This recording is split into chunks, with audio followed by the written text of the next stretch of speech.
Oi, pessoal! Vamos iniciar a aula de hoje, dia 1º de dezembro de 2020. Hoje eu trouxe para vocês uma atividade no Ler e Escrever, né, que fica junto com o EMAI, as páginas 161 até a 165. Quem ainda não retirou o livro impresso, está usando o livro digital para fazer, tá? O livro que eu mandei no WhatsApp é da página 163 até a 167, porque o meu livro digital está com 2 páginas à frente, tá bom? Bem, vamos começar então com a atividade de português e depois a gente vai para a interdisciplinar, onde a gente vai trabalhar um pouquinho sobre tradições orais e memória, tá? Vamos falar então um pouco aí sobre o desmatamento, né? Lá no nosso Ler e Escrever, páginas 161 a 165. Ou, né, quem está usando o mesmo livro que eu aí, tá? Tá na página 163, tá? Bem, aqui a gente tinha textos, né, falando aí de efeitos que acontecem por causa do desmatamento, né? O efeito estufa, que é quando o calor fica retido nas partes mais baixas da atmosfera, né? O que acaba gerando ali problemas para a saúde humana e também para o meio ambiente. E é causado por quê? Por causa da queima e devastação de florestas, principalmente, tá? Além da emissão de poluentes dos veículos, das indústrias, tá? Que também ajudam aí a causar o efeito estufa. Piorar, né? Porque o efeito estufa em si é o mecanismo natural da Terra, mas ele é piorado aí por essas ações erradas do ser humano em relação ao meio ambiente, tá? A chuva ácida, ela também é natural, mas ela é piorada e causada aí por causa da emissão de poluentes industriais, da poluição de veículos, tá? E principalmente em regiões ali litorâneas acaba acontecendo as chuvas ácidas e elas acabam lá expondo o solo à erosão, detonando edifícios, prejudicando até mesmo parte de vegetação, tá? Destrói a vegetação. A desertificação são áreas ali onde não nasce mais vegetação, justamente por causa do mau uso do solo, causado principalmente por causa do uso de produtos químicos na agricultura, né, que são os agrotóxicos, e destruição da vegetação ali das florestas, tá? Então aí acaba acontecendo a desertificação, aquele solo fica tão detonado, tão empobrecido, que não cresce mais vegetação ali, tá? A biodiversidade. A biodiversidade nada mais é do que a rica biologia, né, do nosso planeta Terra, que é aí prejudicado por causa da destruição dos habitats dessas espécies, tá?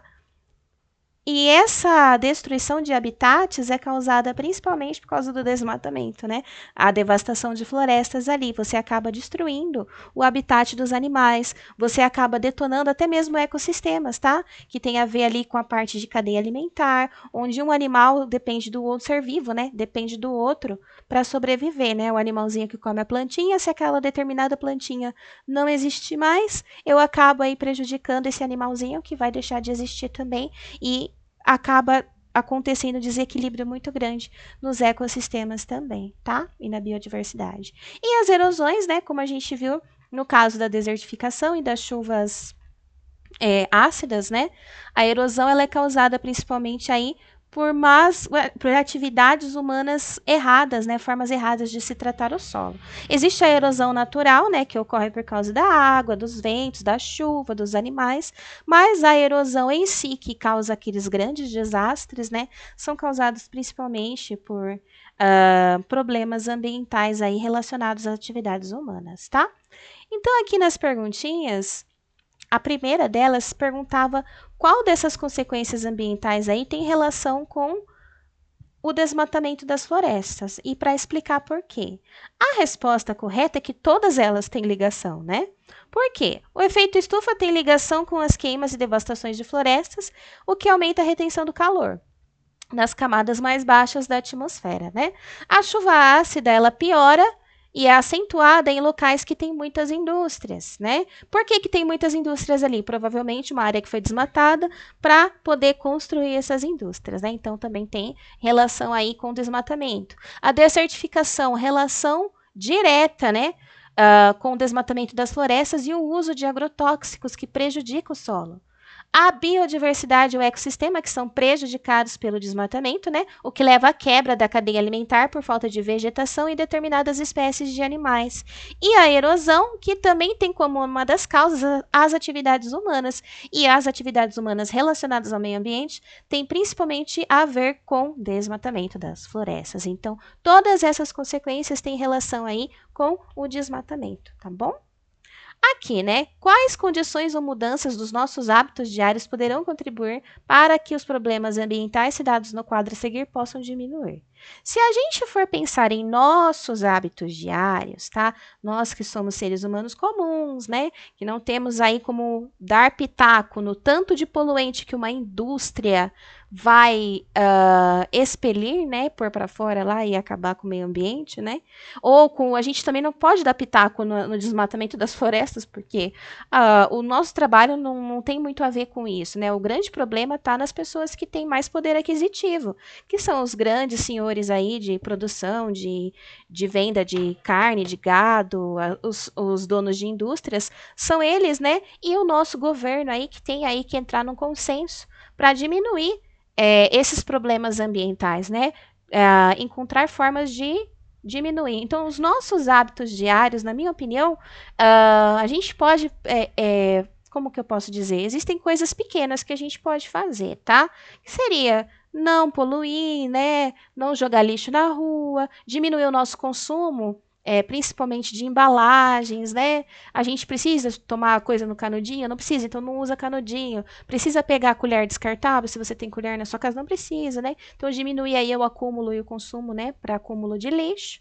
E também em relação aos adultos, né? Que tem aí seus automóveis, tá levando sempre para revisão, para ele não ficar expelindo poluentes desnecessários, tá sempre reguladinho, né? O carro reguladinho ali, ele acaba tendo uma diminuição aí dos poluentes, tá?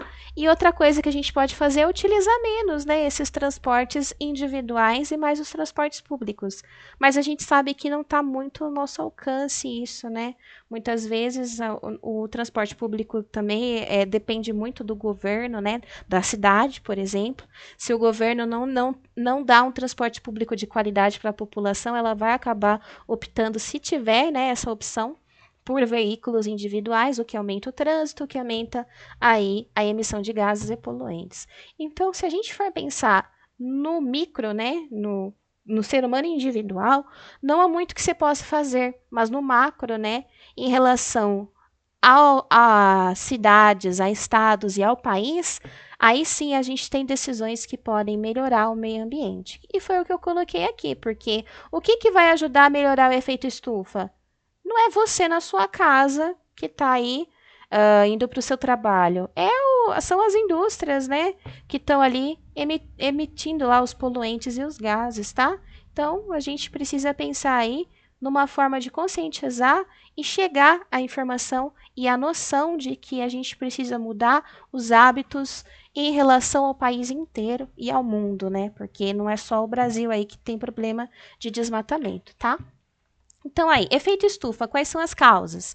Queima e devastação de florestas que ocasiona que o calor acabe retido nas camadas mais baixas da atmosfera.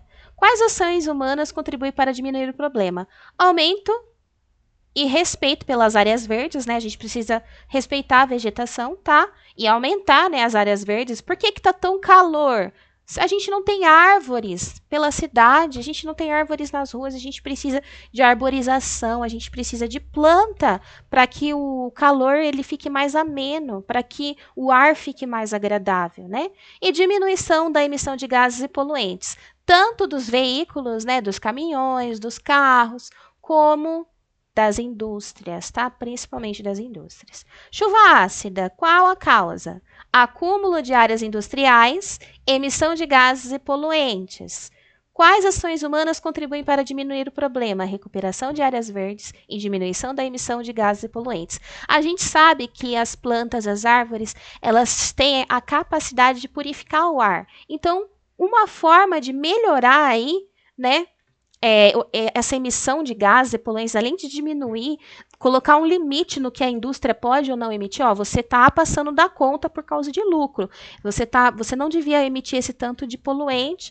Você pode melhorar isso através de mudança de material, melhora de equipamento, e você não está fazendo isso porque você só está visando lucro, tá? Isso é falta de fiscalização, sim, tá? Mas existe uma forma aí, né? Também por aumentar as áreas verdes. As árvores, elas fazem esse trabalho de purificar, então, o ar, tá? Então, a gente precisa da vegetação. A desertificação, tá? O desmatamento, mau uso do solo, uso de produtos químicos são aí a principal causa, tá? E qual que seria ali, né, as ações que poderiam contribuir? Diminuição dos usos de agrotóxicos e recuperação do solo e da vegetação, tá? E a erosão também causada por atividades humanas, desmatamento, uso de produtos químicos e mau uso do solo. Como que a gente melhora isso? Regulamentação do uso de agrotóxicos. Você usa agrotóxico na sua casa? Claro que não. Então, é um problema aí da agroindústria, né? Por isso que eu falo que a gente tem que pensar no macro, nos grandes senhores aí de terra, né? Recuperação do solo e diminuição do desmatamento, tá? Após a discussão com o seu grupo, anote as informações mais importantes. Então, eu fiz aí um resuminho, né, do que é importante. É importante que o ser humano passe a se conscientizar dos males que ele mesmo tem causado ao planeta que vive e que toda a humanidade mude seus hábitos urgentemente para uma possível recuperação do meio ambiente. É possível a gente recuperar o planeta Terra? É. Mas a gente precisa começar agora, porque vai chegar uma hora que a água vai acabar, vai chegar uma hora que as doenças respiratórias elas vão estar tão graves que uma pessoa saudável ela vai ser rara, né? Hoje em dia a gente já tem um monte de gente que tem rinite, bronquite, os it da vida, né? Já tá meio rara a pessoa que não tem nada, nenhum problema respiratório. Até quando a gente vai detonar o nosso planeta? E a gente não percebe que quando a gente prejudica o planeta, a gente prejudica a nós mesmos, né? Então aí precisa de uma conscientização, tá? Então, a atividade aqui, né, a 4 era a apresentação, que a gente não vai conseguir fazer porque nós não estamos em aula presencial. Então aí fica por aí as atividades de português, tá? Bom, agora a gente tem uma atividade aqui do interdisciplinar para fazer. Tradições orais e memória. Então, a gente vai lá para o nosso livro didático, página 179, tá? Então, aqui na página 179, Tradições orais e memória. Vou aproximar um pouco mais. A preservação das tradições e da memória é muito importante para os indivíduos e também para os diferentes grupos que formam a sociedade. Ela é tão importante que se tornou um direito dos cidadãos assegurado por lei na Constituição brasileira. No mundo de hoje, existem muitos recursos para registrarmos nosso hábito, nossas atividades, nossos modos de vida. As redes sociais são um desses recursos. Por meio de textos e imagens, vídeos, fotografias, GIFs, entre outros, registramos e compartilhamos momentos importantes e também cotidianos de nossa vida. Usando registros como esses, uma pessoa pode se lembrar de suas experiências vividas e guardá-las. Esse conjunto de lembranças é o que chamamos de memória individual. Então, a gente tem aqui indígenas na foto, fazendo a sua tradição lá de jogos, né? Ali, Jogos Mundiais dos Povos Indígenas. E eles estão registrando com o celular. Então, eles estão utilizando a tecnologia para registro de uma memória, tá? Hoje existem muitos recursos que podemos utilizar para registrar não apenas fatos importantes, como festas de aniversário, casamento, mas também eventos diários, cotidianos, como recreio com os colegas. Converse com seus pais, avós ou responsáveis sobre como as pessoas registravam acontecimentos importantes no passado. Depois converse com os colegas sobre as suas descobertas. Então, se vocês perguntarem para os pais de vocês como se registrava antigamente, era mais por foto mesmo, na geração deles, né? Por foto, né? Fazer aqueles álbuns de fotografia físico, né? Impresso. Hoje em dia a gente faz álbum no Instagram, né? Mas antigamente era o álbum impresso, né? Hoje a gente não tem mais aqueles álbuns grandes de família. Tem gente que gosta ainda de imprimir as fotos. Eu, particularmente, acho que, mesmo estando na nuvem, né? Que é aí uma forma de você recuperar seus arquivos sempre que você precisar. Um dos grandes problemas é que arquivos digitais, eles podem se perder aí, dá um pane mundial na internet, aí a gente perde tudo, né? Então, a gente tem que tomar cuidado aí com os arquivos que são só digitais, né? Seus pais, avós ou responsáveis já utilizaram as redes sociais para registrar alguma memória individual deles? Quais? Ah, a gente sabe que tem a avó aí que tá usando, né? Facebook, WhatsApp. Aliás, os avós adoram o WhatsApp, mandar aquelas imagens de bom dia, boa tarde, né? Então, sim, eu tenho certeza que eles estão utilizando as redes sociais, né? Bom, aqui a gente tem mais uma imagem, né? O grupo de griots narrando histórias tradicionais em apresentação no México, tá? Então a gente tem aí tradições e memórias que são transmitidas oralmente, né? Através de histórias, tá? Então aqui, ó, escreva uma frase explicando o que é tradição oral. Lembre-se de que a frase tem de fazer referência aos temas trabalhados nesse capítulo. Então, uma tradição oral nada mais é do que uma geração compartilhar histórias, né? A gente tem as parlendas, a gente tem as lendas do folclore, que são passadas aí oralmente. A gente tem registros escritos? Tem, mas elas foram mais passadas oralmente, as quadrinhas, né? Hoje é domingo, pé de cachimbo, que é uma parlenda. Isso daí foi passado mais de geração em geração oralmente. Tanto é que tem palavrinhas dessas parlendas que muda de uma pessoa para outra. Ah, eu conheço desse jeito. Batatinha quando nasce, né? Espalha rama pelo chão. Aí tem gente que fala se esparrama pelo chão, tá? É tradição oral, tá? Nós conhecemos muitas histórias e temos vários costumes, principalmente por causa da transmissão oral. Esse é o caso dos saberes sobre o cultivo da mandioca e sua utilização como alimento, e sobre como fazer uma feijoada, por exemplo. Se não tivessem sido passados de geração em geração, possivelmente teríamos perdido esses conhecimentos. Hoje, muitos desses saberes e fazeres são registrados em livros e imagens, para que sejam preservados. Então, em sua comunidade, existem pessoas que preservam tradições do passado contando histórias? Como isso acontece? Ah, geralmente a gente tem aí as famílias, né, que contam histórias para os filhos, né, os avós que contam para os netos, né?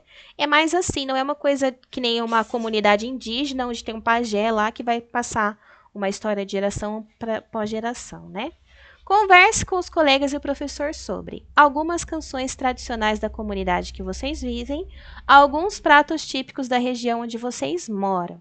Então, assim, canções tradicionais. A gente conhece as parlendinhas, né?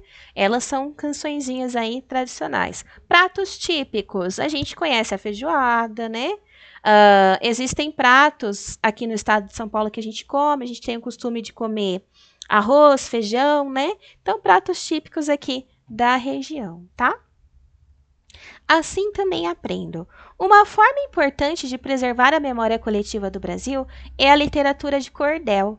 Esse gênero popular escrito se originou da tradição oral transmitida por poetas da região Nordeste. Consiste em narrativas para compartilhar essas histórias. Vamos ler um cordel? Quando ainda não havia o rádio e a televisão e os jornais não chegavam para toda a população, o folheto de cordel era o Jornal do Sertão. Lendo folhetos, então, o nosso povo sabia, lenda de rei e princesa, e fato que acontecia. Por ser cultura do povo, ainda resiste hoje em dia, né? Então agora é sua vez. Com um colega, escolha um tema e faça um poema em forma de cordel. Então, o cordel ele tem essa musicalidade, tá? Ele parece um poeminha, tá? Então, faz aí um poeminha em forma de cordel, tá? O tema que vocês quiserem.